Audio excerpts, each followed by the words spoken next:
All right, here we go. Example number 2 of the fundamental theorem of algebra. Okay, we just saw one where it can be done by factoring. Okay, so I have a previous video that explains how to factor this completely. It involves using the sum of squares, factoring out a greatest common factor. Let's look at a couple of other truths. First of all, something that's really important. If you go back and you watch this video, okay, you found out that the zeros were 0, positive 2i, and negative 2i. Okay. What's really important to the fundamental, which like a corollary to the fundamental theorem of algebra, is that for any function, if you have one complex zero, so a plus bi represents a complex number, okay? If you have one complex zero, you also have to include its conjugate. In other words, you can't have an odd number of complex zeros. Okay, so you will never have a problem where I've got zeros of 3, 2i, and 7. Okay, you can't just have one lingering complex zero in your polynomial. If you have 2i, you have to have negative 2i. If 4 minus 3i is a zero of your polynomial, then 4 plus 3i has to be a zero of your polynomial. Okay, we can go deeper into why this is, but for right now, for the purposes of this video, let's just stick with that. Okay, let's look at this example. Find all zeros, not just the real zeros, find all zeros. Okay, so if we set this function equal to 0, right, I'm going to, for the sake of where this problem is headed, I'm going to change these a's to x's. That doesn't screw us up too much, I hope. Now, we said there's 3 options for finding zeros, right? Option number 1, try to factor. Take a look at this, right? We've seen a few examples of these. When you see this format where we have 4 terms, the degree, the exponents are getting knocked down by 1 every time, you're thinking, how can we factor this, right? Factor by grouping. And if you attempt that, if we try to factor out the greatest common factor from this group, right, and then from this group, the greatest common factor here is x squared. That leaves us with 3x minus 4. Now, if we're going to factor by grouping, this second binomial has to result in 3x minus 4. Is there anything here that I can factor out from 8 and 8 where one of them ends up being a 3 and the other one ends up being a negative 4? Clearly, there isn't. Okay, so the long and short of it is this problem cannot be factored by grouping. So we tried to factor, it did not work. So we're back to the drawing board. Remember that option 2 was to graph, because our zeros in the real number plane, in the coordinate plane, our zeros are x-intercepts. So I've already pulled this up. Right, you could use this in a TI Inspire, but I've done this in Desmos for you already. Okay, so here's this function, 3x squared minus 4, 3x cubed minus 4x squared plus 8x plus 8. And when you graph this, okay, here we see one of our x-intercepts, and we don't see any of the other ones. Let's zoom out just to make sure. And the more we zoom out, the more we see this isn't happening, right? Now, a couple of things are possible. Number 1, what we've talked about with the multiplicity of zeros is that if a zero has an odd multiplicity, it crosses over the x-axis. Okay. If it bounces off the x-axis, remember that counts more than once. That counts an even number of times. So here's one of our x-intercepts. Here's one of our zeros. It doesn't make any sense to keep zooming out, though, because look at the numbers that are in this. Function: 3, 4, 8. Okay. Zooming out doesn't make a whole lot of sense because negative 60 can't be the zero for something that produces such small integer values. Right. So right now, the only x-intercept we see is this negative 0.667. Now, if you've been on this earth long enough and have done enough with your fractions and decimals, you know that x equals negative 2/3 for that. X equals negative 2/3 is an x-intercept. And because it's an x-intercept, that makes it a zero. And because it's a zero, go back and look at the concepts that we've been covering the last couple of days. If it's a zero, what can I do with that? You see it coming? we can divide by it. We can do synthetic division with that 0. Okay, that's why we were practicing synthetic division. Division is a process that helps us factor polynomials. When I know one of the zeros, I can synthetically divide by it to get a smaller factor here. Now let's think big picture. This starts as 3a cubed. When I do this and I bring this 3 down, right? Every time we start a synthetic division problem by bringing this down, we said in class, the degree of that gets knocked down. Keep that in mind, right? But doing the synthetic division is going to give us a smaller degree factor here. So we do negative 2/3 times 3, which is negative 2. We add here, we get negative 6. We multiply here, we get positive 4. We add and get 12. We multiply here, we get negative 8. And we end up with 0. This is key. Remember, if it's a 0, this has to be 0, right? So what are we looking at now? Now we're looking at one factor that we know is x plus 2/3. Because remember, the 0, we take the opposite when we put it in the linear factor. And we know that 3, and this is not x cubed anymore. Now it's x squared. That's what happens when we do that synthetic division. So we have this.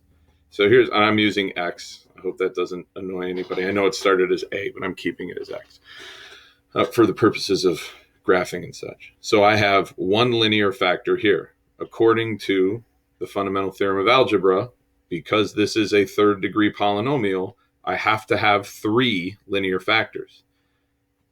When I look at this is quadratic. So I'm assuming I can break this down, right? I can factor this down. First thing I'm going to do, though, take a look. If I'm going to try to factor this quadratic trinomial, first thing I'm going to want to do is take out that greatest common factor. You'll see that they're all divisible by 3. I'm going to move that in front.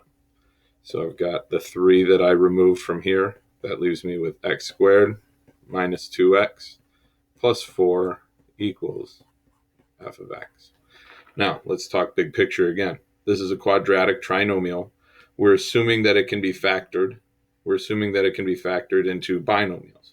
But if I can factor this, take a second and let this sink in. If this is factorable, like by a methods that we normally use, and we were to get real number answers for this, wouldn't we see those somewhere in here, right? So the fact that all of the other x-intercepts, the other 2 that I'm supposed to see, the other 2 zeros that are supposed to be here, they're invisible. I can't see them, right?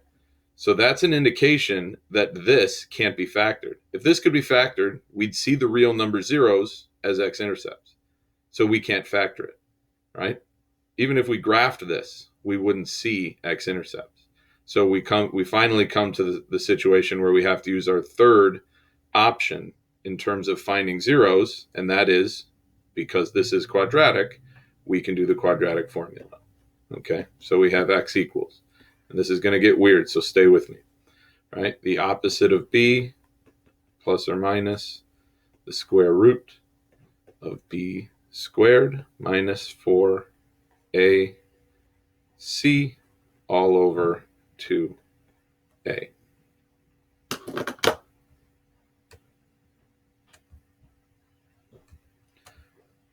All right, where are we headed? So we have x equals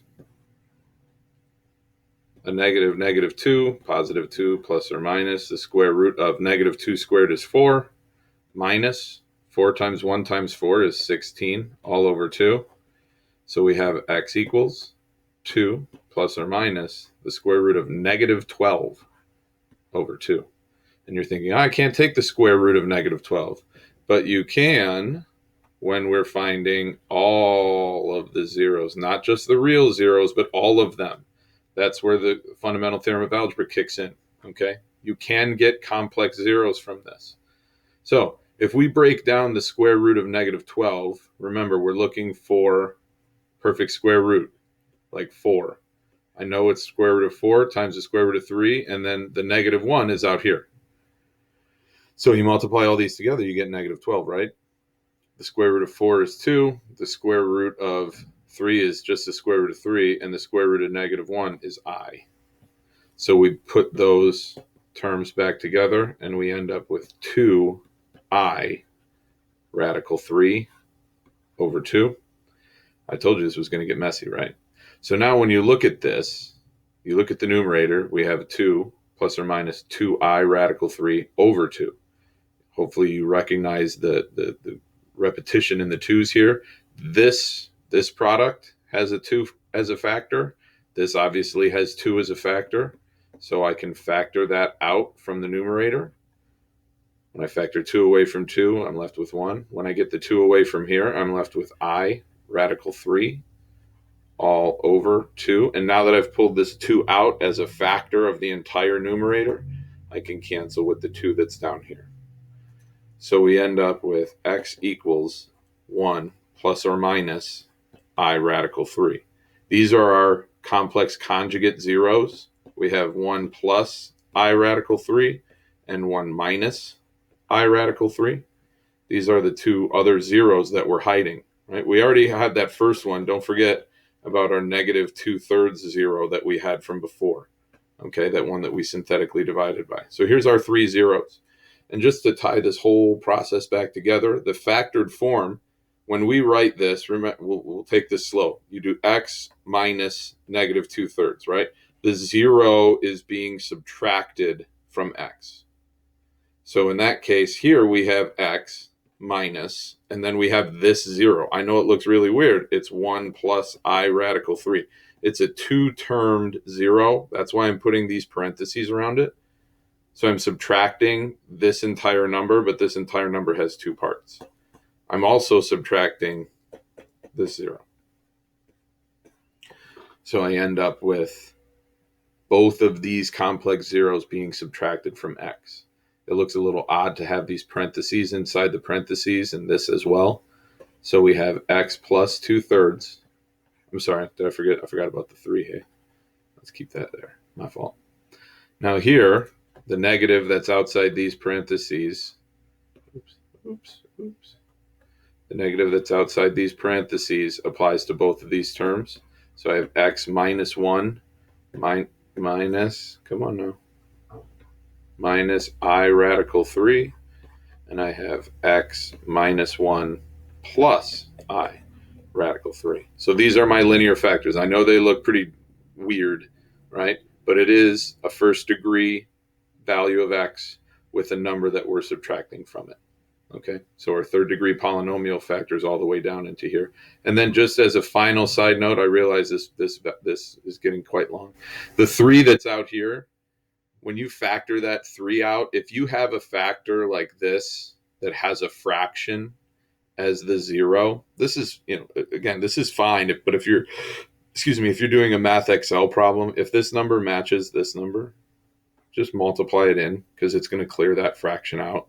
So that term would end up being 3x plus 2. It's just a little bit cleaner of a method than having it all the way out here in front. So this product can be written as this linear factor.